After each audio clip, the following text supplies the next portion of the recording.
Hey, what's up, ladies and gentlemen? Welcome back to Blue Ridge Silverhound. And this weekend, we're going to focus on cherry picking rare but exciting double dies out of your older Washington quarters. It could be in any grade, any shape or form. They're all essentially very valuable, and it's definitely a part of, I don't know, collecting that, especially when it comes to Washington quarters, that a lot of people love doing because the returns is so high in them.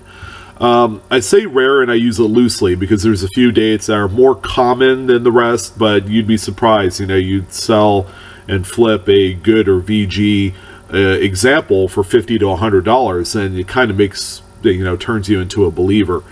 What I love about doing this is silver quarters are widely available in bulk, and given how inexpensive silver is today, it's hovering right around $14.50 an ounce.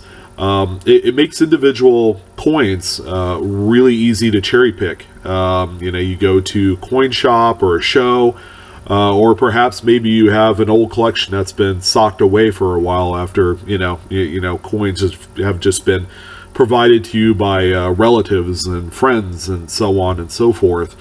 You're going to find that these coins provide hours of excitement, and it keeps you busy. For example, the coin right here, it's a 1936. It's a Philly, coin. It's Philadelphia. So the millions were made. But this one particular coin right here sold recently through Heritage Auctions. It's auction number 3597, by the way, in case you're curious to check for yourself.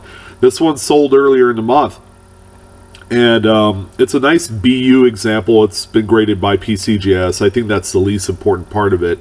But a coin of this caliber sold for $6,600. So that's probably more on the extreme side of the spectrum when it comes to valuation of these double dies during the 30s and 40s. The 1943 and 43S, there's 2 or 3 major cherry pickers guide variety double dies just in those 2 dates alone.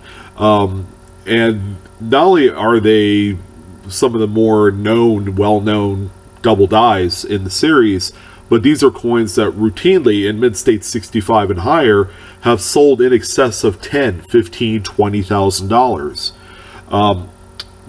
Just in the 1942 and 1943 dates alone, there is a dozen or so well-known cherry pickers guide varieties, and that's a combination of all the mint marks, P, D, and S.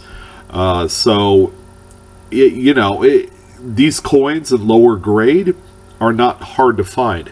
I think people are under the impression that there's no value in these common bulk silver quarters, but it couldn't be further from the truth. If you really want to do something, not only do you get silver out of it, but you also get the opportunity and the prospect of finding some of these rare double dies is huge.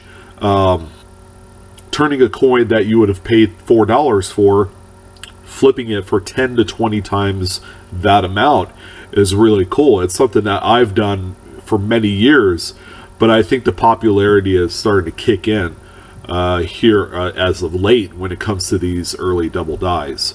So for this 36, here's a close-up. You've seen it for the last minute or so, but this is a close-up of In God We Trust on the obverse of the coin.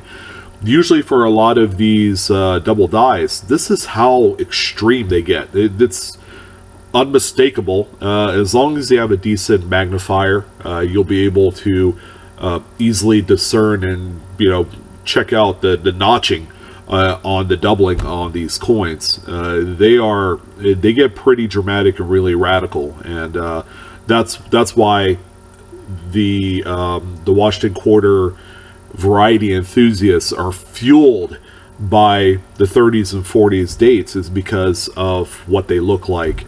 In terms of the doubling, it's crazy. But anyways, I wanted to bring this up, a little something, a project for you guys to consider for this weekend. Go ahead and go to the local shop and buy yourself a roll. A roll will set you back about 160 or so, somewhere around there, which isn't too bad. And you get silver out of the deal, and you would have paid a lot less in today's market than you would have 5 years ago.